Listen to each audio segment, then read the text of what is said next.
Hey guys, Matt here. This is my review of TRON ARES. This movie is directed by Joachim Ronning, who previously directed Pirates of the Caribbean 5, and this movie stars Jared Leto, Evan Peters, and Greta Lee. Now, the plot of this movie is when a rival computer tech company is able to bring the grid into the real world, Encom CEO must stop them at all costs. That's the long version. The short version is a computer program becomes self aware. Now, when I first saw the trailer to this movie, I got real excited. I was like, oh my gosh, a sequel to Tron Legacy, but things are going to be in the real world. The technology is going to be better. Nine Inch Nails is doing the soundtrack. And they used the color scheme of red and black, which is my favorite. So I was amped to see this movie. But then when more and more about the movie was coming out, such as Jared Leto was going to be the main star, I was like, okay, that's different, but hey, I liked him in Blade Runner 2049, so this movie can't be that bad, right? But then I heard more, and I saw the movie, and after realizing that certain characters weren't coming back in this movie, and after realizing how much of this movie took place in the real world and not the grid, where the Tron movies, the Tron formula, the Tron game itself takes place, I was a little underwhelmed. Now let me start with the acting in this movie. Evan Peters as the CEO of the Dillinger Corporation. He's good.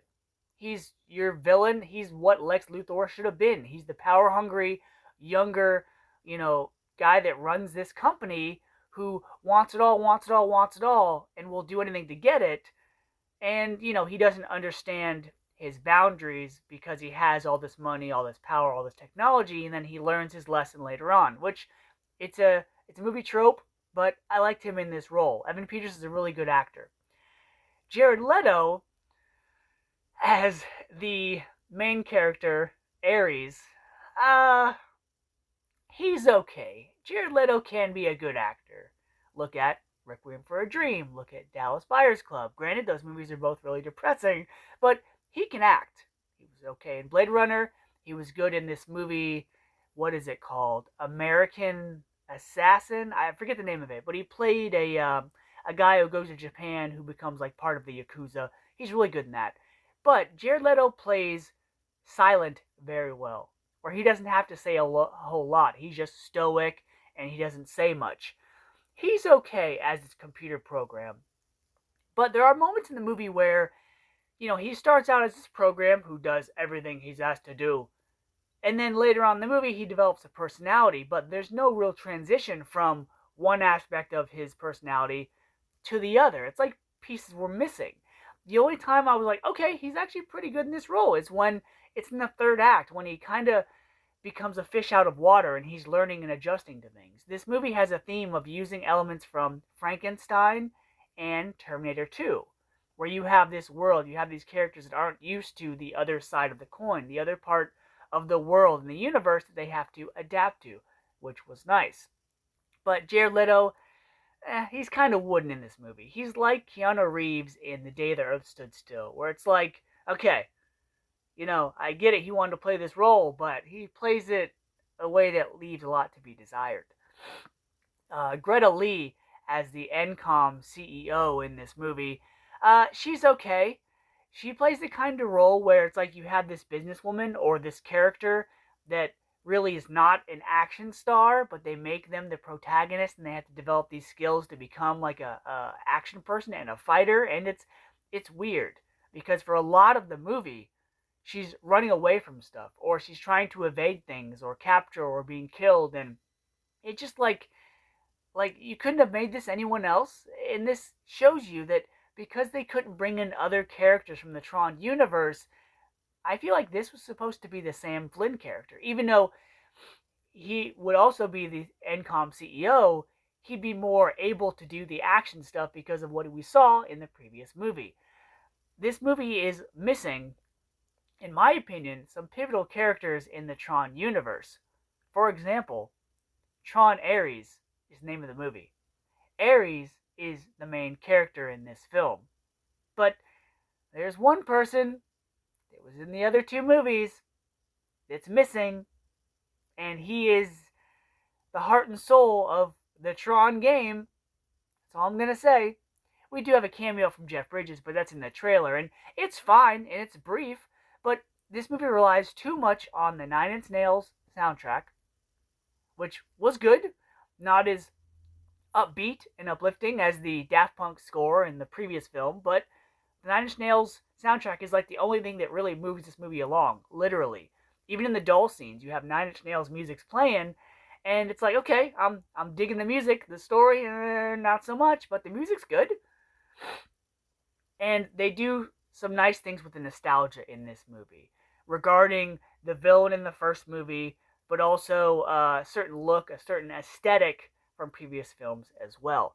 And this movie does a weird choice of having this cameo from, I'll just say, Cameron Monaghan. He's in the credits. He has a cameo, but it's very brief, and it just makes me wonder why do that. This movie also kind of brushes away and explains away why certain characters aren't in this movie. But then later in the movie, they hint at certain things, and they do mention them again, and it's like, then why are you not going to include them and then mention them as if they're going to be, part of something later or hint at things? And it's just confusing. Also, this movie isn't really fun. It's a little too serious. I mean, you have this bad guy that wants to hunt down and potentially unalive the rival competition. So he sends, characters from the grid. He 3D copies, 3D prints things and sends them, and it's like, where's the fun in this movie? Where's the grid? And that's another aspect of this movie, is the grid. That's where Tron takes place. And yeah, we do see it, but because this movie's supposed to be set in the real world, it was kind of like they would have things in our world. Like, imagine Lost World Jurassic Park. You have the dinosaurs on their island, their natural habitat, where they belong, where they flourish. And then when you bring things into the city, you're like, okay, that's a cool idea for a limited time. And that's the same problem here, is we get things from the grid in the real world. They light up the night. The cycles look great. The red and black color schemes. The ships look cool. The missiles look cool. But the grid is where all that stuff is from. And so you miss the grid in this movie because we see the real world so much. And the grid is where the fun, where the non-belief stuff happens. The real world, we see it every day. Nobody wants to see that.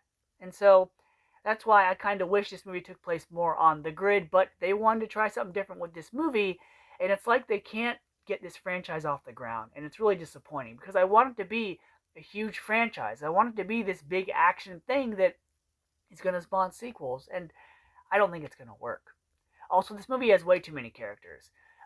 Greta Lee's character as the president of NCOM, she has a sidekick that she goes to, the Arctic with, who talks about breakfast burritos. She has a little team of, tech guys or owners of the company. I'm not really sure what they do, but there's just too many people in this movie. Evan Peters, as the grandson of Dillinger from the first movie, he has a mom who's in this film as well, and there's another character from the grid named Athena who's in this movie as well, and it tries to balance so many things, and it just doesn't work. So because this movie wasn't as fun as the other ones were, the grid felt too militaristic, like we are programs, we do what we're designed to do, and it wasn't like characters just hanging out, like it's their world and they can do whatever they want. Disney lost sight of what they wanted to do with this franchise, and I think this movie is proof of that. The color scheme looks cool, the music's good, but the acting, it's okay. And so because of that, I'm going to give Tron Ares a B-. The nostalgia and the music work, but other than that, it's not a whole lot. So I'd recommend going back and watching Tron Evolution. It's a Disney XD show starring Elijah Wood. It's animated, but it's a good predecessor to Tron Legacy. So until next time, guys, end of line.